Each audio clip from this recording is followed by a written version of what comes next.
Smart Business. Hai semua listeners, selamat morning, good pagi, atau selamat malam untuk Anda yang menyaksikan podcast Smart Business. Masih bersama dengan Maria Delsa dan juga Pak Mindiarto Jugo Raharjo selaku selling terapis. Yes, Thank Pak you. Mindi. Yo, salam Masih jumpa kembali. semangat. Semangat terus. Penting. Yes, penting sekali. Dan di episode kali ini kita akan ngobrolin mengenai pebisnis anti kudet. Kita tahu banyak sekali bisnis-bisnis yang bertumbuh dan juga berkembang ya di era digital, di era teknologi, new era ini, AI juga begitu ya. Banyak sekali bisnis-bisnis baru dan pastinya persaingan semakin ketat. Pasti. Yes. Oke. Nah, tapi ini ada yang bilang ketika pebisnis ini sudah sustain, sudah stabil begitu ya, jadi kayak males upgrade ilmu. Ini benar nggak sih Pak Mindi? Sebagian ada bisa begitu, apalagi untuk yang old fashion, yang old thinking gitu ya kan gitu. Nggak usah pakai ilmu gini-ginian deh. Lu bisa sekolah Amerika gara-gara jual ginian gue. Lu masih pakai celana monyet, saya udah jadi bisnismen gitu kan. Nah ini kan terjadi, belum hilang lah generasi-generasi seperti ini. Tetapi kalau kita bicara tentang generasi yang lebih maju itu ya, faktor-faktor cara berpikir seperti itu sudah mulai berkurang lah. Masih ada ya. Apalagi kalau dia merasa sukses itu bukan karena effort, sukses itu bukan karena belajar, tapi lebih karena gue punya sukses karena warisan contohnya ya. Kemudian dengan turun tahta gue langsung bisa running bagus. Karena bisa juga kan itu juga karena faktor marketnya yang berkembang, belum tentu karena mengelola dengan benar. Karena saya juga pernah bekerja di sebuah perusahaan juga, rasanya ini penjualan bagus tuh bukan hebatnya Mindiarto loh, ini baiknya pemerintah. Karena contoh mungkin kasus yang baru kemarin COVID itu, apakah hebatnya orang yang bikin hand sanitizer bisa omset naik? Kan enggak kan? Itu baiknya si COVID kan. Hand sanitizer, masker gitu kan. Nah saya juga pernah jualan begitu, jualan pensil bisa triple, pensil bisa triple omset setahun. Padahal pensil saya kan termasuk premium, harga yang mahal. Kenapa? Ya karena baiknya pemerintah, bukan hebatnya Mindiarto gitu, atau bukan hebatnya tim saya. Kenapa? Karena pemerintah waktu ada sebuah kebijakan, kalau ujian yang dulu masih zaman komputer di item-itemin pakai pensil 2B gitu kan. Ingat ya, dulu kan hanya sebatas level SMA doang. SMA terus turun, tahun ini wajib SMP. Itu kan langsung ngedouble. Triple, tapi bukan hebatnya saya kan itu ibaratnya gitu. Nah dalam kaitan yang tadi buat teman-teman yang perusahaan yang business ownernya merasa nggak perlu update, ya bisa saja mereka merasa survive karena bisa saja demand lebih tinggi daripada supplies. Yes, demand lebih tinggi dari supplies. Ini artinya berarti seorang pebisnis harus upgrade ilmu gitu ya. Saya bilang hukumnya wajib, hukumnya wajib. Karena kalau enggak akan tergerus gitu ya. Ya akan diam, dan diam itu kan tertinggal sebetulnya. Diam itu kan tertinggal, ya tergerus. Makanya begini loh, upgrade ilmu kan banyak faktor bisa gini loh. Dulu orang sukses bisnis karena faktor kaya, punya modal, bisa bikin usaha, bisa bikin pabrik, kemudian mempekerjakan orang, dan saya sukses. Itu kan sukses karena kaya. Kemudian bergeser, sukses itu mesti ketemu orang pinter. Jadi orang bodoh bakal kalah sama orang pinter, kira-kira kan begitulah. Ya, maka banyak orang-orang hebat sekolah, bikin bisnis, kemudian sukses. Ya. Kemudian saat ini nggak lagi kaya, nggak lagi pinter, tapi yang cepat akan mengalahkan yang lambat. Jadi maka ketika kita update knowledge, update skill, kecepatan mengupdate ilmu pengetahuan, itu akan mengalahkan orang-orang yang lambat beradaptasi, lambat terhadap keilmuan. Itu bakal kalah. Hanya mungkin tidak tahun ini, ya tinggal tunggu tahun depan, 2 tahun lagi gitu lah. Iya ya. Akan tergerus terus kalau tergerus. Ilmu. So kalau di era sekarang, pebisnis ini ilmu apa sih yang harus di-upgrade bagi para owner bisnis? Ada yang sebut kecerdasan, kan ada creativity quotient. ya kecerdasan kreativitas. Sebetulnya dari kecerdasan kreativitas itu bergeser masuk menjadi inovasi lah ya. Kalau hanya sekedar kreatif tapi tidak applied to do itu kan percuma ya. Jadi yang disebut dengan innovation. Nah, innovation ini kembali yang dulu kita bikin produk itu adalah inside out. Apa yang ada di pikiran kita, apa yang ada gagasan kita, apa yang ada di ide kita, kemudian kita bikin dan kita jual kan. Kemudian edukasi konsumen masyarakat. Sekarang kan nggak inside out, tapi outside in. Artinya apa? Apa maunya pelanggan, apa maunya prospek, kita bawa, kita olah dan kita bikin produk untuk mereka. Ya sudah bergeser. Dari inside out, pikiran kita dari internal perusahaan menjadi ke pelanggan. Sekarang nggak. Ilmu dari pelanggan kita tarik, kita olah, dan kemudian kita jual. Sudah berubah mindsetnya juga. Oke, berarti harus belajar juga pada generasi-generasi baru ini ya mengenai creativity dan sebagainya ya? Yes, creativity generasi sekarang jauh lebih advance lah. Creativity. Jauh lebih advance, kita harus akui itu. Hanya saja kadang-kadang kan ada faktor creativity yang tidak membumi itu kan just dream. Ya, creativity itu kan harus dieksekusi menjadi sebuah tindakan nyata yang bisa diterima kan, kalau dalam bisnis kan, gitu. Dan itu yang jadi bisnis.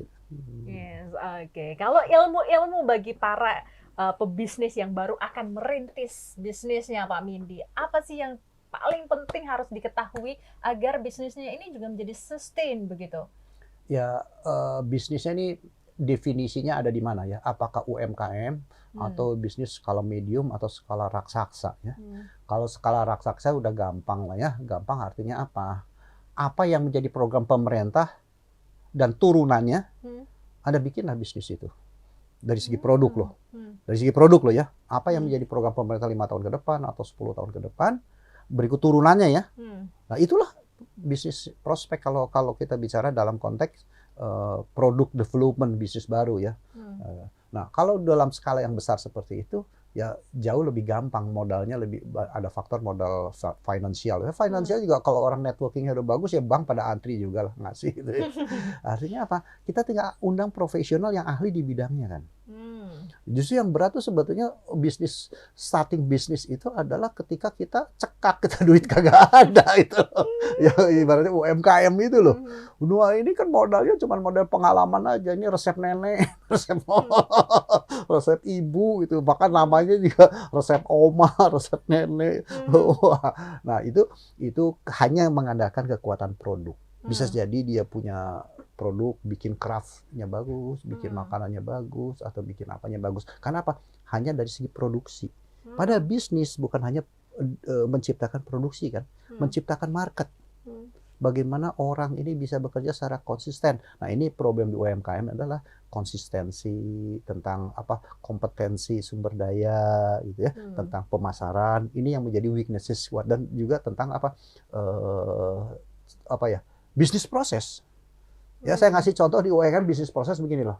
Wah, bikin apa sih ini di depan ini nanti ada bikin apa? Anggaplah bikin bika Ambon. Bikin bika Ambon. Wah, bahannya gini, gulanya segini, garamnya 1 sendok teh gitu. Contoh kan gitu kan.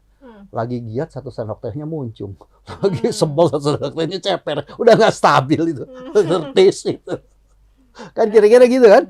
Karena apa? Dia tidak paham tentang bagaimana standarisasi tentang sebuah bisnis proses atau bisnis produksi. Nah, itu kan perlu diedukasi lagi, perlu pendampingan. Terus cari market, dia jagonya cuma jago RT RW kecamatan. Ya omsetnya segitu. Nah, ketika dia ingin expand ke tempat lain, ke wilayah lain, nah itu menjadi brandingnya, merek ini cocok nggak kalau saya jual di tempat lain? Karena bisa saja menggunakan bahasa-bahasa daerah istilahnya, sehingga bahasa itu tidak cocok untuk wilayah tertentu, tidak menjual lah ya. Nah, ini kan butuh tentang marketing, tentang branding ya. Kalau bicara UKM loh ya. Dan ini kan banyak sekali. Nah, pemerintah kan sedang menggalakkan ini. Jadi kalau dari aspek UKM, banyak sekali PR yang perlu dilakukan adalah Anda tidak hanya cukup kuat memiliki produk aja. Tapi juga perlu tentang pemasaran, perlu juga tentang quality, yang kadang-kadang tidak konsisten quality-nya itu ya. Kemudian juga Kenapa ganti orangnya asal rekrut? Oh, ini yang ponakan saya, nganggur, cemplung, dia kerja kan, tidak ada proses. Iya, nah itu problem UKM di situ udah pasti. Nah, artinya standarisasi orang, quality orang dan sebagainya. Finansial mungkin pemerintah sudah ikut campur ya, diberikan kredit ringan dan sebagainya. Oke, kemudian bukunya kadang-kadang UMKM kan antara buku kebutuhan dapur pribadi dengan buku dagang, buku bisnis ini jadi satu bank itu. Nah, ini yang perlu dipilah. Nah, kalau yang besar saya pikir lebih banyak faktor risk artinya networking, kemudian juga finansial. Tapi finansial juga artinya kan tidak susah-susah amat karena kalau bisnisnya bagus, bank juga antri lah. Ya, seperti bisa dikatakan baik pebisnis yang sudah sustain atau bisnis yang baru bertumbuh, ini wajib banget untuk upgrade ilmu ya Pak Mindy ya. Wajib. Saling tukar tukar ilmu begitu bisa ya, cross ilmu dari yang old business kepada pebisnis baru ini ya. Transformasi ilmu mungkin ya, transformasi ilmu yes.